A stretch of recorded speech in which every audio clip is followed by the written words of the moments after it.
speaker now is Marco Stroppa. Marco Stroppa is a composer, researcher, and teacher.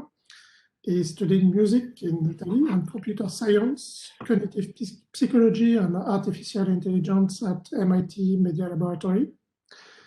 In 1980, he composed Trattoria, which immediately met with great success. And in 1982, Pierre Boulez invited him to IRCAM in Paris. And Marco Stroppa is currently professor of composition at the State University of Music and Performing Art at Stuttgart.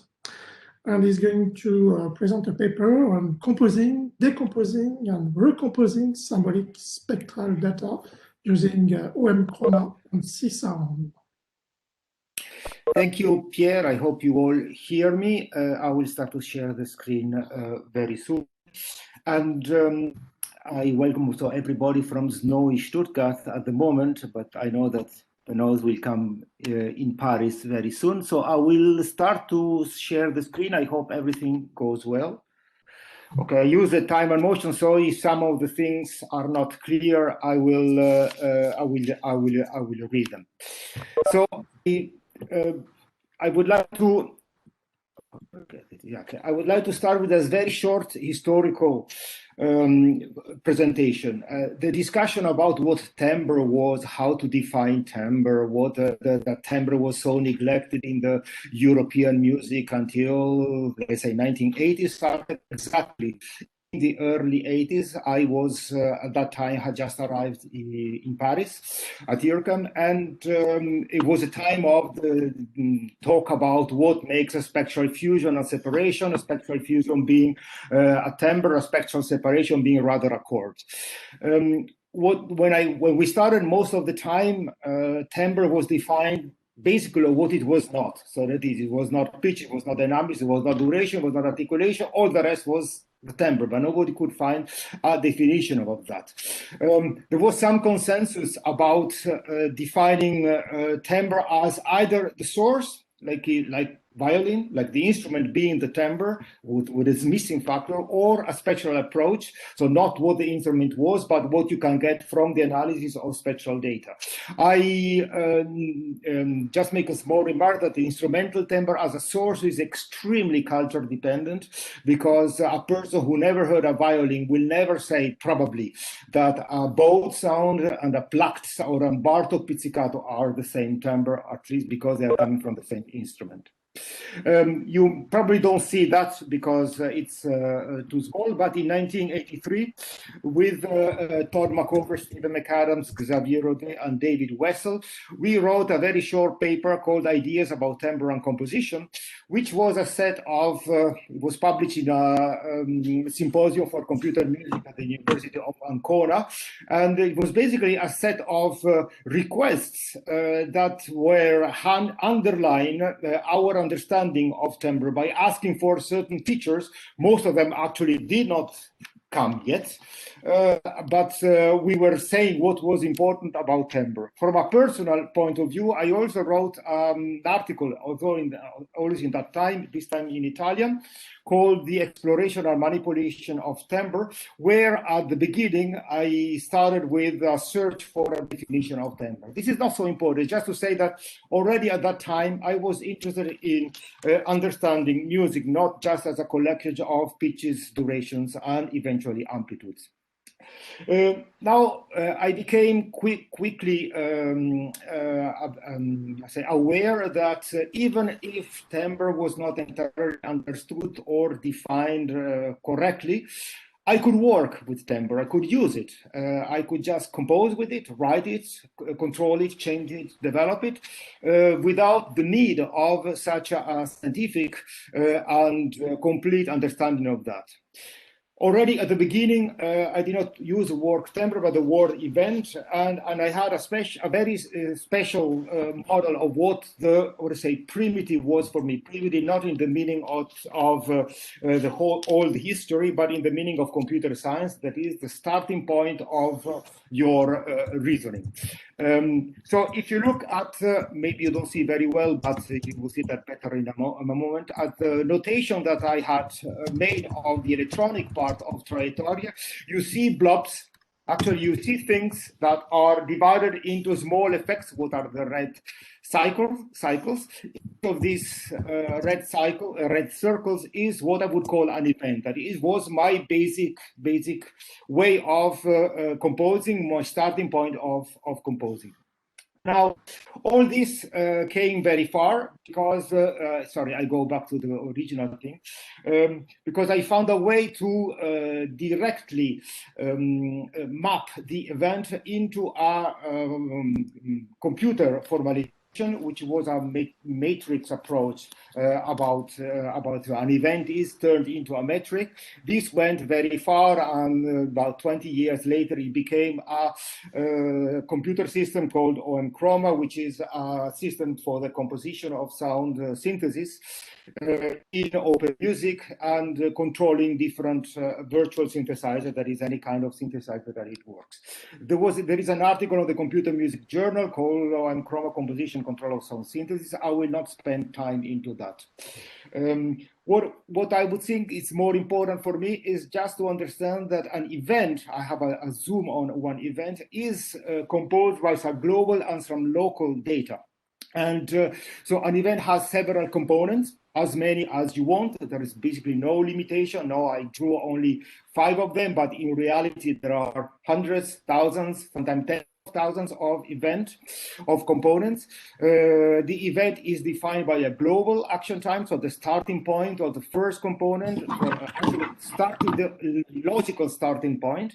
It has a global duration, which is the logical ending point of the event. And then inside the event, there are different components which are placed with respect to these global variables. The distance between the global action time and the actual beginning of a component is called an entry delay, and there is a local action time, there is a local duration, and so on. Even more important to understand the point of view, which was what I needed to compose. It's not just a simple abstract formalization of a matrix-based approach of sound synthesis, is that each component is actually represented, and you see the loop in the magnifying lens to the right of the slide, is defined as a microcluster with local parameters. So, of course, if a microcluster is of density 1, it is one element, but actually you have most of the time different kind of things. What is important to think is that this way which I had to think about the composition of sound synthesis at the time I was writing Trajectoria directly maps onto the representation of OMChroma. So you see here as a basic thing a matrix, and which has a global action time, local durations, entrance delays, and different ways of expressing parameters, either at least BPFs or rule-based parameters. That is, there is a program, a function. And this synthesis goes through a box called synthesize, which connects this abstract event, which is the moment just a representation, an abstract representation, onto a given synthesizer. Most of the time I use Csound because I think it's still for the synthesis the best that I can use, at least the one that gives me the best control and the best sound quality when I work with extremely high densities of sounds. I had an intuition about that.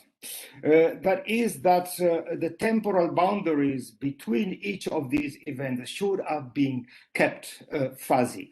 That is, even if in our mind we have temporal hierarchies that apply at different levels, these temporal hierarchies can be expressed at different levels of the things. For example, if you use Csound, in the Csound orchestra, there is a possibility of adding internal delays that create a structure, a temporal structure. In the Csound score, a gender is a BPF, a breakpoint function, or the action time of the score, which places a note at a given moment. In the component itself, inside the event, we just saw that there is an entry delay and a local action time. The event itself, then we have collections of events, and the chroma model, which I will talk about in a moment, because it's the link with analysis data, and there are collections of models who want. So the intuition is that each of these matrices could be arbitrarily complex, and the complexity or the definition of the complexity is left to the user and not to the program. when working with spectral data, however, we have special problems. I was always interested in working with spectral data, but I was always meeting with problems, according to my own, of course. First, that spectral data give you sound descriptors that are function of time, frequency, amplitude of others. We already talked about that. Michael presented some of them, so I will not deal into in a moment. The problem for me, at least, is that I have too many data to deal with. For too many data, I mean density of tens of hundreds of thousands data per minute, and something which is hard to see. And data are values or curves, which make them even more complicated. The value is just easily accessible. Now, when using instrumental works, it was the approach of the spectral school in the 70s, of course, a heavy data reduction is needed, and then you come up with the amount of data that you are usually done in instrumental music. So a chord has few notes, maybe 20, 30, like the beginning of Gondwana would be a maximum of independent chords. But if it is for synthesis, then the problem is not how many data you can keep as many data as you want, but the data manipulation. So the next, I will have to switch from the thing. So the next step is what I mentioned as spectral models. We defined a way to map pitch structures or time structures or other kind of structures, issue coming from an analysis into a model that more or less represents them. Now, this model here allows for a certain amount of things. For example, symbolic trees. So they are processed symbolically. For example, we can add in the transformation of the model a low-pass filter. Now, this you might say, and you see on the picture that the full model has been cut at 2000 hertz, which is about in the middle of the finger. Nothing has gone above. This is, of course, very simple. You can say, I can add a low-pass filter also on the audio. Yes, of course. But when dealing with time, this is more difficult. For example, in this model, the action times, that is the temporal structure, has been inverted. So we have the distance between the first and the second sound in the beginning here. That is mapped at the end. So you see that at the beginning you have a short and a long segment, and this short and long segment you find starting from the end in the second in the picture below. Dealing with this data is not possible if you are dealing with spectral analysis or FFT data. Of course, the structure of the spectral structure has not been changed. So another thing that a model allows you is at a certain moment, once your data, whatever comes from the analysis data, they have to be mapped to the reality of a synthesis event, the matrix that we saw in advance. And there is a kind of intelligent or extended loop that allows you not only, because it is a program, not only is to access the data and map them directly. Here I get all the durations as part of frequencies, amplitudes, but because it is a program, to modify them in the moment of the mapping according to some rules, compositional rules. I will show a few in a moment. So once this is done, so we have the CR model, we have to add a matrix class, which is the last step that allows you to deal with synthesis. Of course, this matrix structure, as you see, is independent from the model, which means that if I use the same model data, I can map the same data. It's just enough of mapping to different synthesis classes that you can apply to that. Of course, each class will require a special amount of data, so that you have to, in the map moment, to write certain rules that allow to that. This is, if you want, of course, not to change anything. Now, let me go a bit more into the detail and play some examples for you, because I'm being a bit too theoretical for the time being. I will give you an example of a work I did in the 1996 for a piece called Come Natura di Foglia, like a nature of leaf, which is for voices and electronics. I started from and I'll give you one example of what it means to work with this idea of a symbolic model. I started with a sound of a toaca, which is a big crescendo of a Romanian drum called toaca. I will play the beginning, the center, at the end, because it's 1 minute and 20 seconds, and I think it's a bit too long for the time that I have.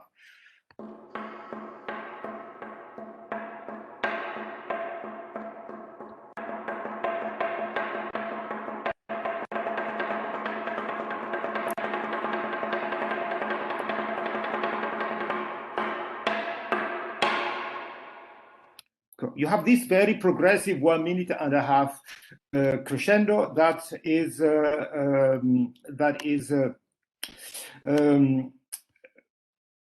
applied to that. So what do I do with this? You see in the analysis here that actually it's a sequence of double strokes of pop, pop, pop, long and soft, loud and soft, but the loud strokes, they also follow a descending pattern. So the accents, the first pop, pop, pop, pop, pop, pop, pop, and actually the loudest thing of this pattern of 5 strokes is the first, the second, or the third. So you already have quite a lot of information from this point of view. Now,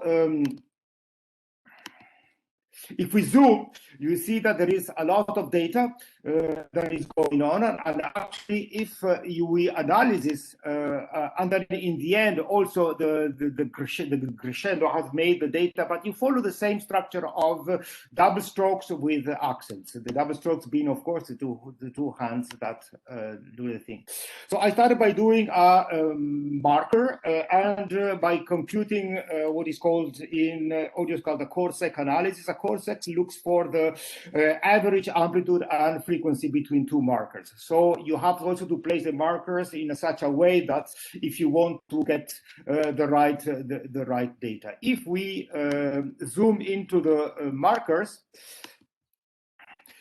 you see that there is quite a lot of data. Actually, I go a bit fast because I want to show another thing. And that in the end, if you notice that when it's going too fast, the program cannot really catch all the markers. There are some holes, there are some breaks. And actually, I left these breaks because I found that they added to the resynthesis process a very interesting human, almost organic character, not such a mechanical dimension. Now, so the one of the examples that I did is that, for example, I wrote a filter that opens little by little the markers of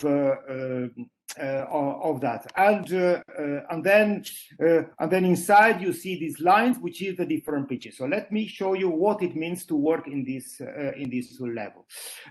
I had a database of vocal sounds that I had recorded. I give you, I played 3 of them for you. They were coming from samples by the Electric Phoenix that were samples according to different techniques. So here is an example of 4 samples that I had available based on the same pitch. Is a contralto.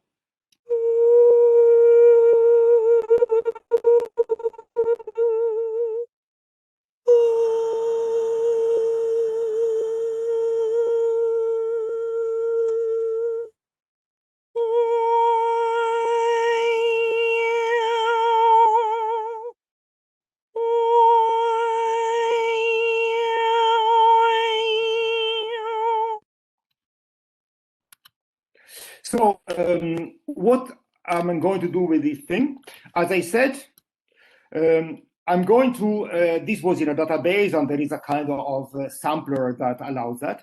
I'm going to select 4 different regions of this spectrum, analyzed by core-sec, extract the pitches that are, which are the small horizontal lines that you might see in, or maybe not, in this analysis, and map them aleatorically to the closest sample that I have to do. Of course, the sample was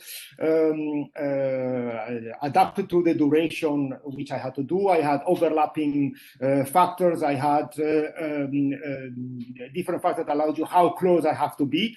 And the result based on that is the following crescendo. I start again, I play the beginning, the middle, and the end. Pay attention to what happens to the beginning, actually, to the attack of the samples when they are getting to the end.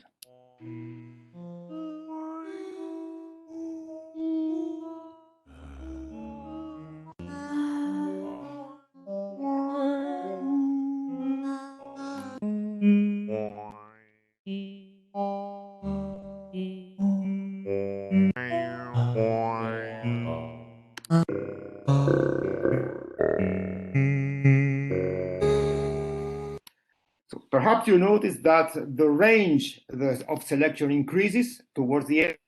Low sounds are more higher sounds, although in this case the samples being mainly low, you get mainly main voice, and that the attack of the voices become more percussive just by cutting it and substituting it with a percussive amplitude envelope, which turns the voice into a kind of bell. And I did it in four steps. So I will play just a short example of the couple of other steps or of other parts.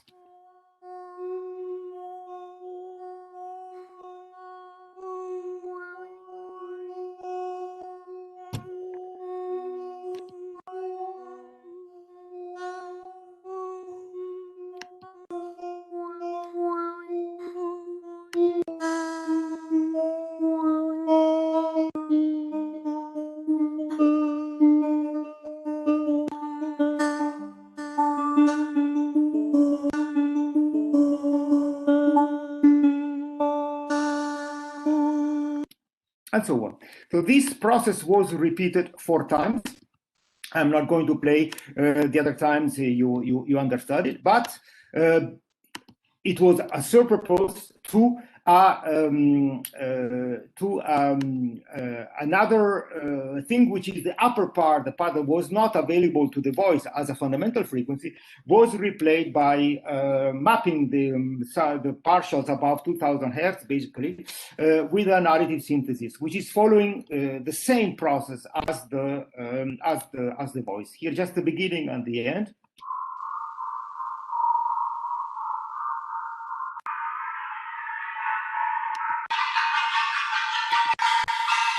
And so on. Just to make sure that the things work, and all these elements were mixed together. The beginning actually of the piece, which is a kind of invitation to come and hear the singers. To understand the relationship between this analysis and temporal that I superpose here just for the curiosity, 2 of these elements, and then you will feel that they work quite well with the original Toaka sound.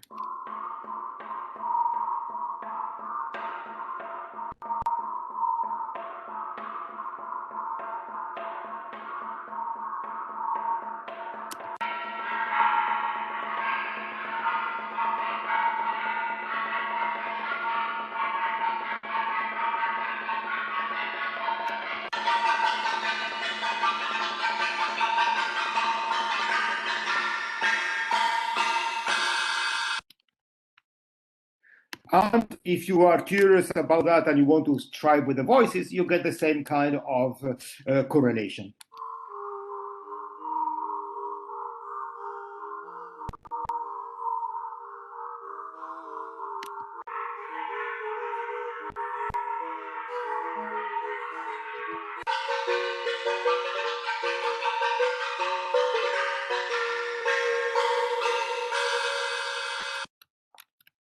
To understand that these elements allow you to to create a completely, a very strange things where I orchestrate the things. I build 5 layers, I multiply, and they are glued together by the coherence of the analysis data.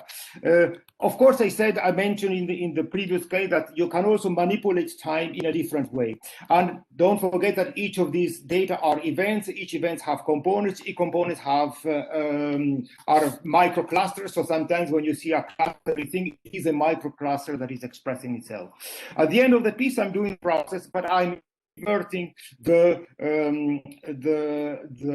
process. So I'm just going from the end to the beginning, but at the beginning, so I'm reversing the time as I mentioned, and then so I'm going slower, not louder. I'm extending that by twice as long, and finally I'm working very much on the entry delay. So at the beginning you have not the a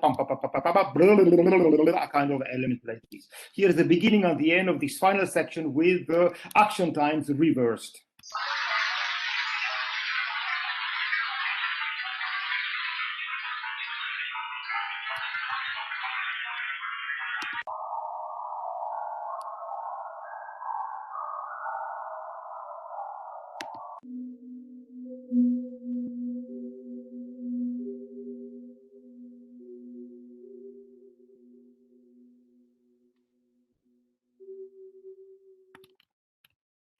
And so on. I would like to end with a very quick example of another approach, which is similar. Sorry, which is another similar approach of that, but where I will show only some of the elements that I want to show you with another sound, which is more continuous and therefore apparently more difficult. This sound is a song of a fisherman from the Bahrain Island, and it sounds like this. I'll play just the beginning.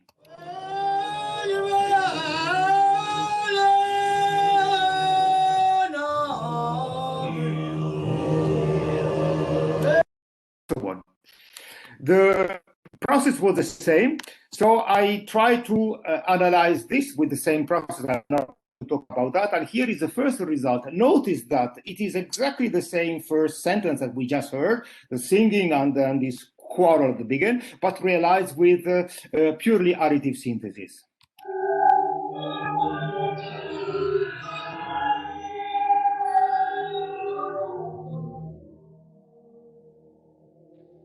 And so on. You definitely recognize the thing, but it has nothing to do with it from the point of view of the timbre. I said it is a virtual synthesizer, so we can also do the same phrase, but with another model, which is a frequency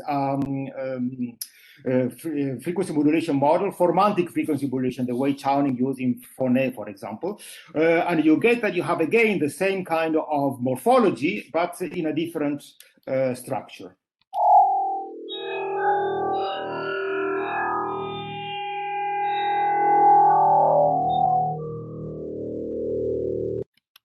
And to end with this example, an extreme case of processing of that, where I turn the sound into a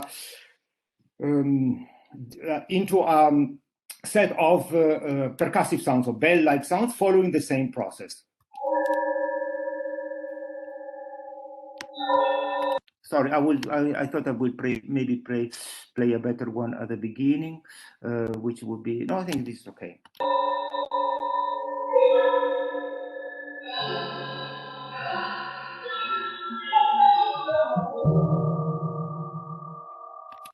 So I'm going from one element. Here is the thing that I just showed. Actually, this one is this one. I go from one element with percussive sounds, another pitch, another timbre, another harmony, into the harmony of the beginning through a set of rules that allow me to do that. I would like to finish with one final. My current project at the moment, which is a very strange project, which is the reconstitution of Pierre Boulez's electronics of Poésie pour pouvoir, where where we have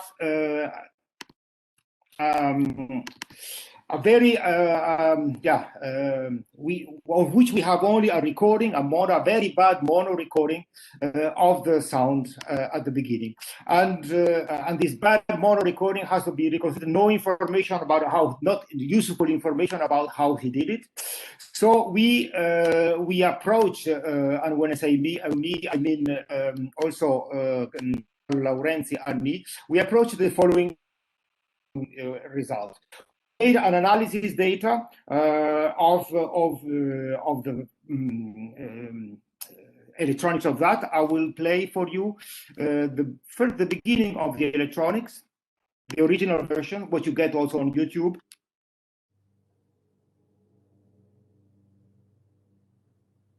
I advance a little because it's very low at the beginning.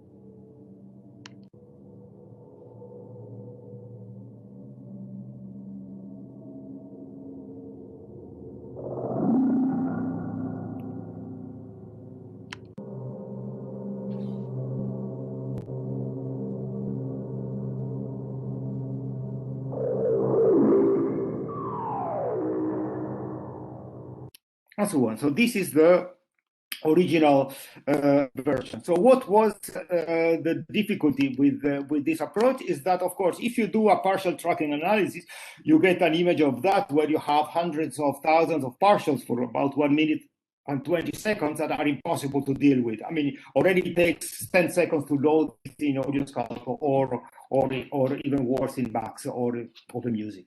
So we had to divide a system that uses the TRC data but processes it symbolically in order to achieve to get a sound result. And this system needs some I mean, there is no way you can look at 250,000 partials. So the only way that I found to do that was to partial look at them, to have global and local viewers about amplitudes, frequencies, and so on, or local viewers, for example, what you see down on the right, what one amplitude envelope of one of the 200,000 partials looks like, but you cannot look at all of them. I show you, and then I wrote something that allows to detect some partials. You know that with the FFT you need to do a very large window because there are many low sounds and the attacks are a bit chopped up, and therefore I wrote something that I'll go a bit fast because I'm almost finished with my own time. I don't want to remember which was the right here. That's one, the last thing. So I wrote something which is an attack exciter. You see in the middle of the picture, the original waveform, the original partial amplitude. I add an attack exciter which boosts the first part of the waveform that you can see, and then puts the other one. If this doesn't work, then I can even have instead of boosting it, replacing it with a more percussive attack. So all these elements brings, and the first is not finished yet. The first resynthesis of that, of the sound, I will choose the part where there are some element found. So this is the first reconstruction. It is not worked out yet, but it is the first resynthesis of that made with partial tracking analysis.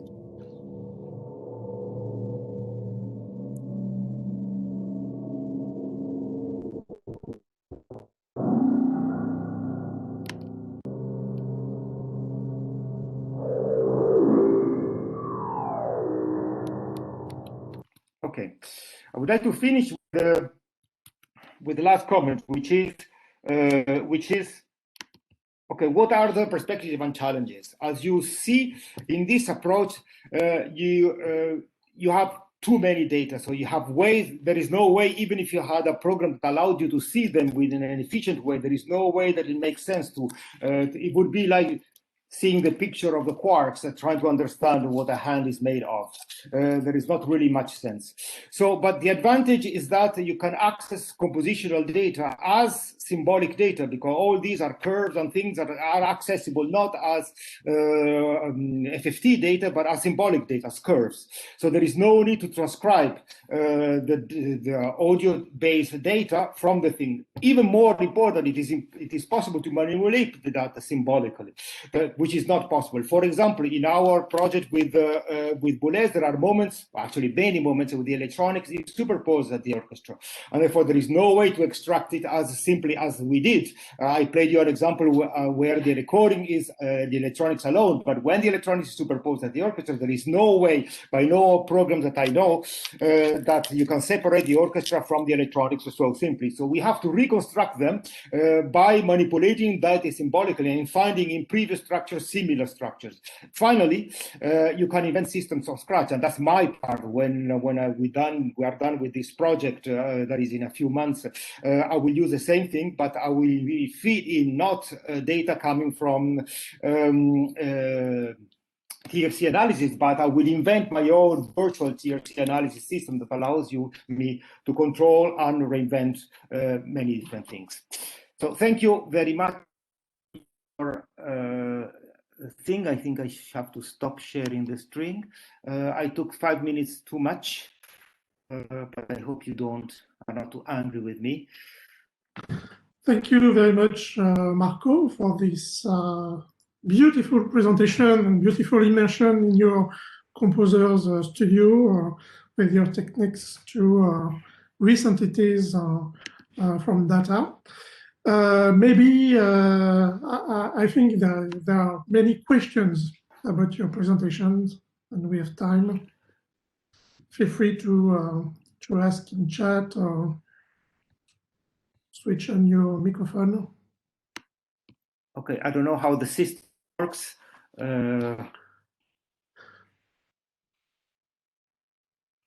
Because I joined 5 minutes later because I couldn't start my WebEx application, and it took time for my computer to understand how to do it.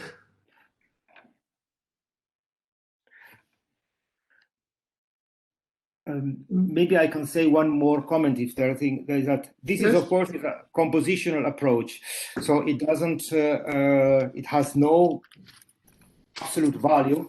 It's just the way I work. I synthesize, and I've been working for decades in this way, not only in this way, of course, but I mean that's one of my major things. There is, however, a wish to generalize this approach so that, first of all, I can use it even days later when the systems have evolved, and secondly, because through the generalization, other people can maybe access to similar things. There is, at the moment, no way to manipulate, according to compositional rules, spectral data. I mean, SPARE proposes that, but the thing whether it's a rule-based partial tracking is still to be developed, and it will probably never be developed. AudioSculpt allows you only to move one partial or other, do it for 200,000 times, and you will be there 3 years later.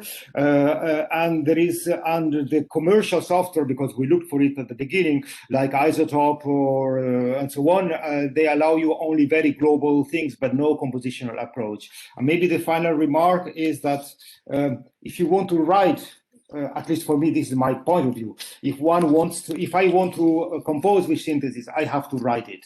I'm not happy moving faders, and then listening, and then when I'm happy with the sound, just save it and use it.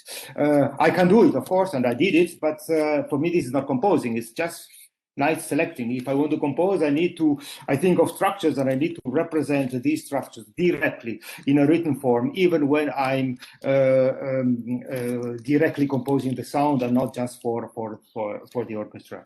So the insistence on the symbolic data processing is motivated by the fact that without writing écriture in French, for me, there is no composing. Sorry, it's a very important statement, but I wanted to provoke something at the beginning. Yes. Okay, thank you.